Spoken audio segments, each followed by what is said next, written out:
sorry, it's just being, it's that one. Okay. You should be able to see that. Can you see that, Peter? Yes. Perfect. Yeah, I can see that. Looks fantastic. Yes. Yeah. Well, hopefully, I'm looking forward to giving this talk. Actually, I'm trying to do, Peter. You can give me a bit of a lead here. I know that you've talked about. I think it's half an hour a person, and I've tried to cut out slides from originally, but somehow managed to add another one. But I'm hoping to get through the slides slowly and deliberately, but do it in 20 minutes. Does that sound about right? That sounds super good because, as you can see, this technology allows us to have this type of a conversation together, which is really nice. So at the end of your presentation, we can drop out your presentation, put it back in. We can put people in the back room. So I'm moving Alice now into the back room. So Alice can hear us now, but she cannot speak herself. And she's now back on board again. So we can, I can drop myself out. Yeah. Where's he gone? Exactly. So with other words, what we can do is that if you leave some space at the end, like 10 minutes, 5 minutes at the end, what we can do is I can come on stage next to you and we can have a conversation, the two of us, which can be quite nice. And oh, hello. Yeah, sorry. Now it's the two of us, so we can have a conversation, and then we can lift people back in to the conversation. So it's very easy to do this sort of thing, and it's quite sweet. So that if we will get questions coming in from from the audience. And when these questions come in from the audience, I have Matt and Ian, or we have Matt and Ian, who are very experienced, who are going to be looking at all the questions and then bundling those up so that they make sense, so that we don't get every question under the sun, but we get sort of sensible questions. And I'll probably lift Matt and Ian into the talk as well, so that it's so that the whole thing runs sort of nicely, because I think it's probably nicer for you to have a person ask you a question during the Q&A part of the talk, rather than, well, we can do comments as well. Let me show you an example. Yeah. Peter, well, it doesn't matter.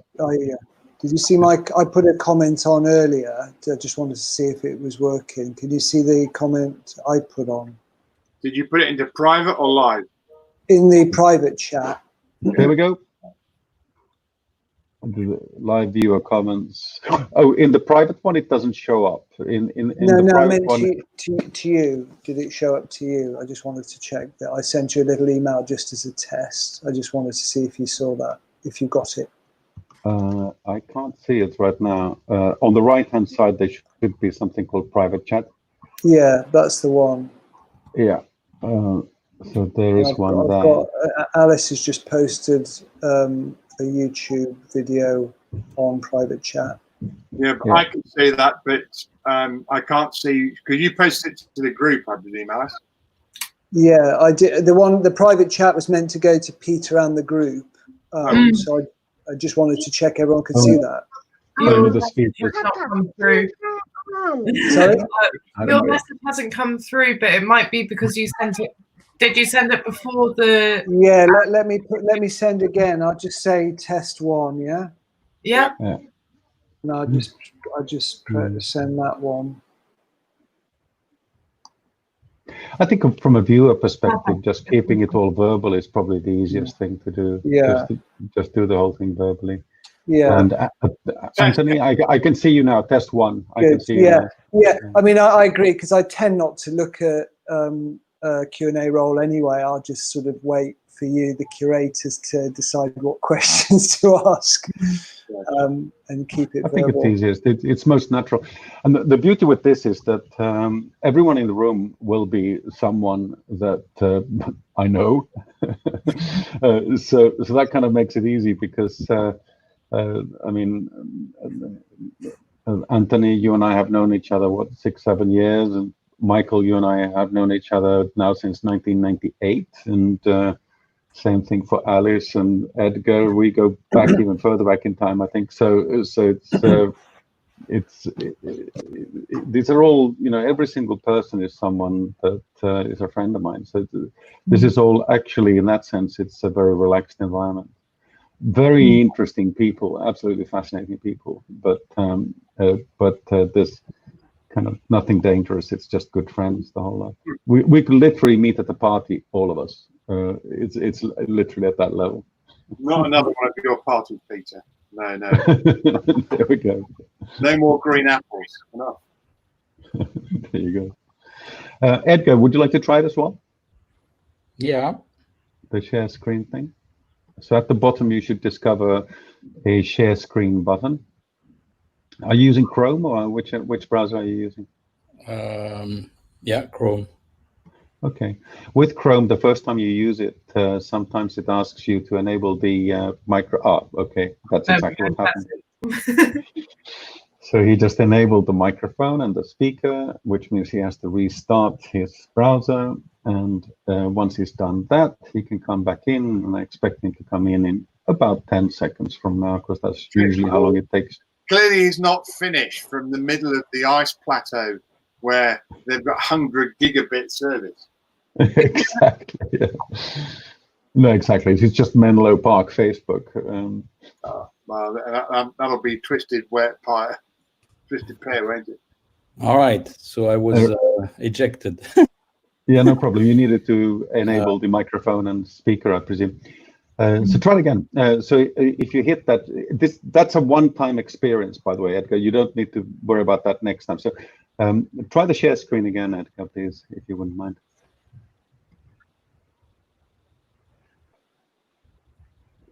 And there it is. That's your screen. Fantastic. That is your screen. Okay, I just want to test something. Sure. Here, I'm going to see if that here works.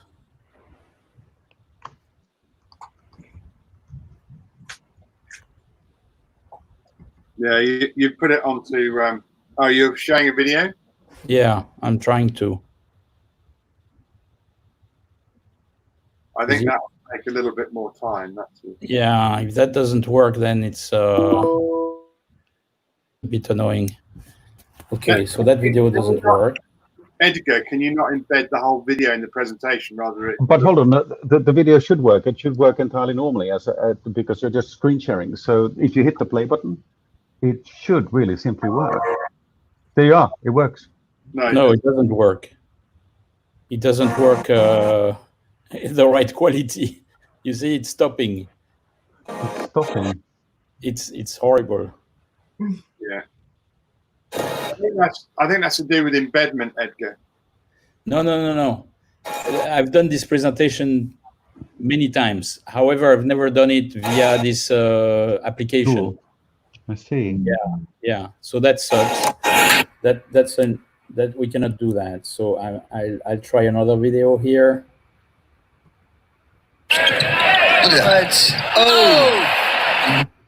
That's working. Well, let's see if it works in full screen. Look at that. You notice everything. Okay, that works. These seats are ridiculous. I feel like Okay, so I'll eliminate the other thing that doesn't work. Let me see if another one works, because I have a lot of videos.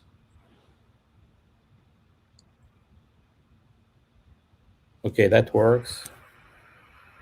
And will we use the same tool? Yep. Tomorrow to you, my boy. It's healthier to cook without sugar. Thank you. What do you do for exercise?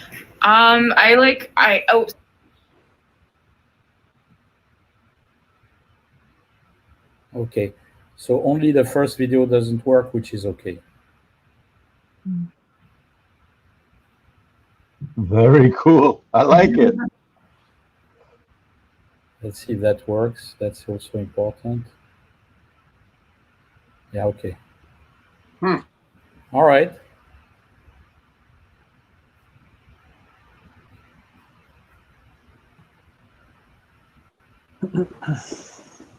Okay, good. Thank you. Fantastic. Really fascinating. I'll delete that.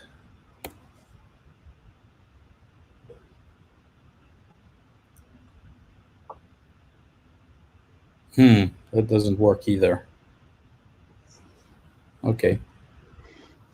I wonder how come where that limitation sits, because.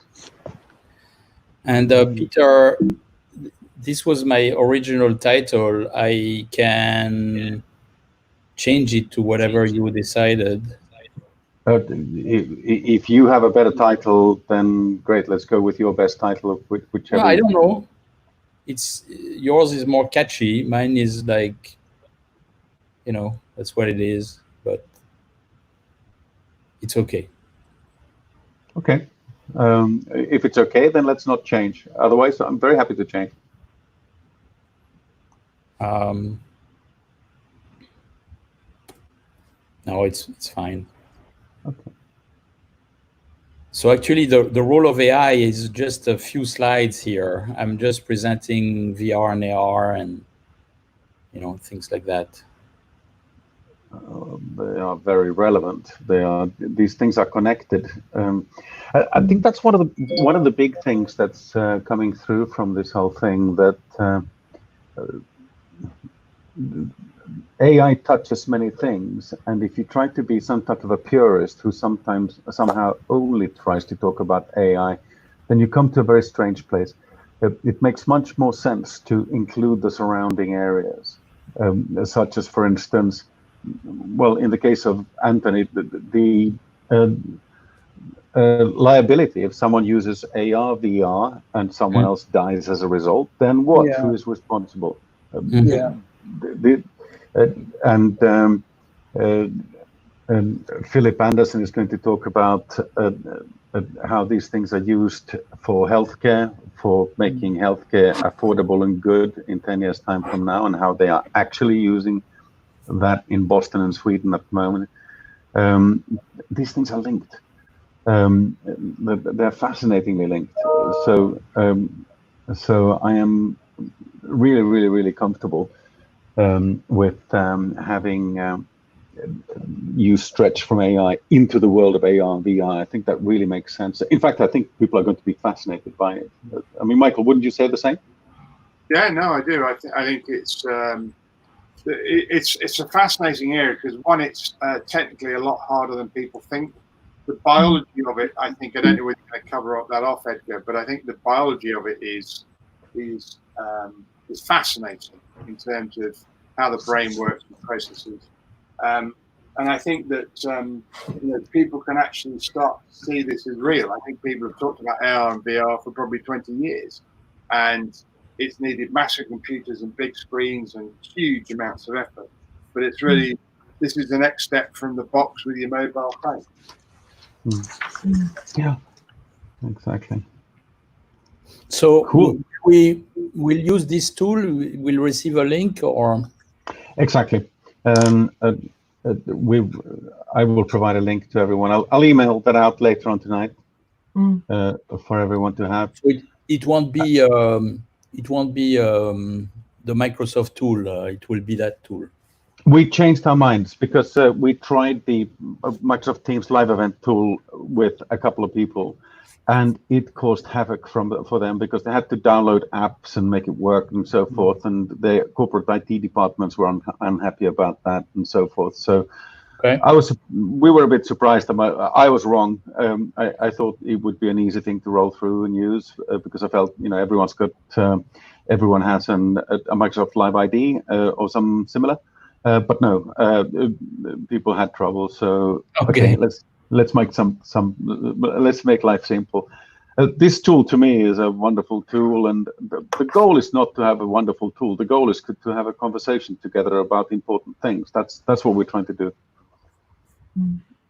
And this tool does not get in the way. So let's use this tool. That's fine. And how many people did you try with because I'm explaining this because I know from we have BlueJeans, for example, and if it's above 50 people, it crashes.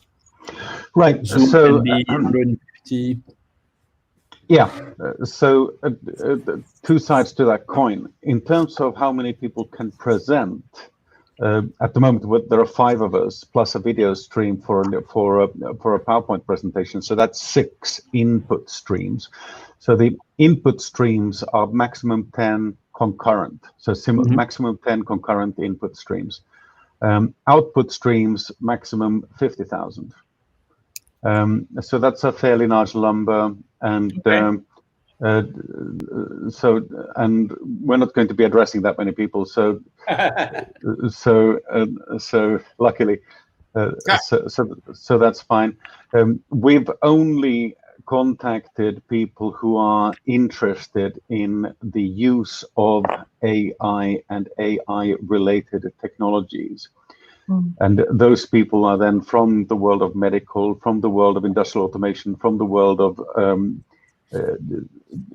gambling in the case of Michael. But Michael, you've done so many different things, so it's not only gambling and so forth. So telecom, Telefónica, who's head of AI, Eddie, who's a good friend of Michael, is going to be there, and it'll be. And one person, Edgar, that I think you'll be fascinated by is Rose. Rose Luckin is head of a project here in the UK that reports into the government, where they are modeling how people learn. So she's a professor, UCL professor, but she has a team of people modeling how people learn.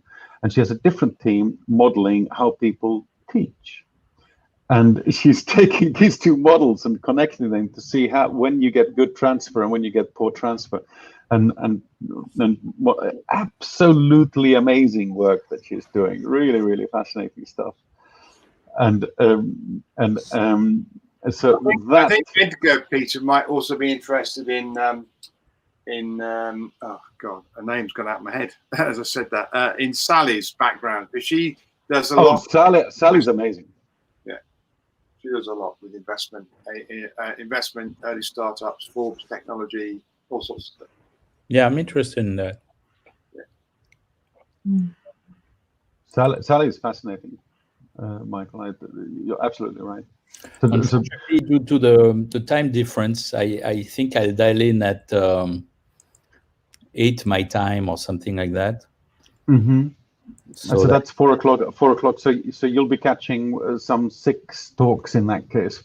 Okay. And but there is a good angle to this, and that's that Alice is with us, and Izzy is with us too, and the effect thereof is that once someone has done their talk, Izzy is going to write it up into a 2-3 pager summarizing what was said. Alice is going to put some images in there and make that nice and so forth. So that kind of becomes a mini white paper, if you wish, which they will send to you for your approval before that's sort of said as, okay, this is it. And Alice is also going to slice and dice the videos so that out of the half an hour that we spend together, Alice will make like a 60-second clip. And if you'd like to have some other clip lengths, just tell Alice and she'll just do some other clip lengths for you as well, with different compressions. And again, Alice will bounce that off you so that you're okay, you're fine with it. And once we've done that, we will share those as synopsises among all the speakers, so that all the speakers get little sort of summaries of what people are up to, what they're doing. Nice. Isn't that quite a nice touch? I'm so pleased that Alice is helping out. I'm so pleased that Izzy is helping out with that too. And because I think a big value for this, at least for me, is is to move from a situation where I know you, Edgar, I know you, Anthony, I know you, Michael, into a situation where everyone knows everyone. Because in my opinion, this is a group of 20 people who are going to be talking who are awesome. They're really fascinating people. Michael, who's starting off the whole ship. Do you know Michael Davis, Edgar? Michael Davis from Boston. No, he's don't okay. think So he's an MIT professor there. He's doing some interesting stuff. I think you'll really like his stuff as well. The whole bunch of people, and obviously Edgar. I think it's always useful to know someone like Anthony. I always want Anthony to be my friend, because I certainly, with all due respect, Anthony, I really don't want you as my enemy ever. So I mean, Anthony's a partner at the best law firm in London in this space. So you quite simply do want Anthony on your side if there is a problem. It's just one of those things. So that caliber of people throughout, it's just a wonderful group of people. Katie Haynes, who's speaking last. Katie used to be head of numerics for the Obama administration in terms of modeling people's voting habits and things like that. So she reported to Barack. After that, she moved over to and did some work in the Zuckerberg Foundation. So she knows Mark as well through that. So she's done work in the Zuckerberg, also modeling, sort of doing numerics again. And she's now doing pro bono work in San Francisco. So she started up a company. They're really well funded. My God, they call it pro bono, but they're doing a pro bono with $100 million. So that's a big bono there. Sounds more pro bono than pro bono. Exactly. Yeah. So, but she's doing.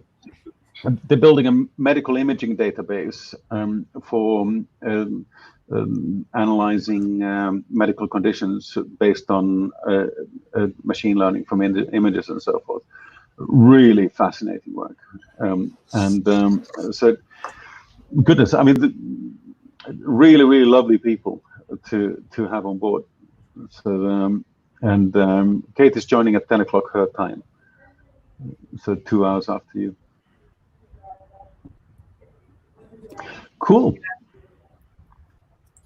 So yeah. So one last thing before we go, in terms of Q&As and stuff, I put a comment on YouTube, which on this actual live stream, which has come up here in the comments section, and I just wanted to show you what we will do during Q&As. So during Q&As, we will bring up the question like this so that it pops up into the actual live stream space as a feedback loop. Yeah. And then remove it. Cool.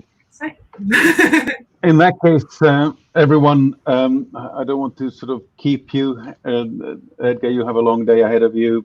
Michael and Anthony, I presume you want to get some free time as well. Alice, I think you probably want to get some free time as well. I think we're all comfortable that coming in with the link is not complicated. You come in and so forth. And maybe we have to put you in the back room like I did for Alice just now. I'll show you how that feels for a moment. And now the three of you are in the back room. You can hear me, but no matter how much you scream, we cannot hear you. And then you can be brought back again. Let's see if I can bring you back again. Managed to lose. There we are. And during the session, how many streams of video of people talking or just sitting there will we see? How will it work? So you will see this. So yeah. This environment. So you will see whoever is speaking meaning you and the fellow speakers, and then people will see you. You will not see the people who are watching us. No, you'll see all the speakers basically. See all the speakers, and which is perfect for this, because the whole idea is that it's like a benchmarking session. It's a conversation among peers about what we're doing, and then other people are interested in that, and that's lovely. But the whole idea is that this is a conversation among peers, which means that there's no need for a fundamental definition of anything, because everyone already knows it. So the Edgar, your tone of voice and the way that you were talking to us a few moments ago is exactly what people will be expecting. So all the people in the room are professionals in this space. So there's no need to define sort of the speed of light or anything like that. Boom, everyone's already there. Start from chapter 25. Go heavy, and if we just for imagine ask ourselves what type of a presentation we would want Michael to give us, we would want Michael to go heavy, use his 20-25 minutes to go heavy, show us the things that are meaningful, and then let's have a conversation about it at the end. Certainly if someone would if we talk about platitudes, then we're just wasting the moment, because we have a couple of moments together and we can really make some use of it if we do it together. All right, thank you. Unfortunately, I need to go to another call now, but cool. Thanks a lot, and see you in 2 days then. Yeah. Wonderful. Wonderful. Thank you, Edgar. Thank you. Thank you. Thank you. Bye-bye. Bye. Thank you. Bye-bye. All right. Thank you, Michael. Thank you, Thank you. Anthony. I'm off. Thanks a lot. All right. Nice to meet you, Anthony, as well. Good to see you. There we go.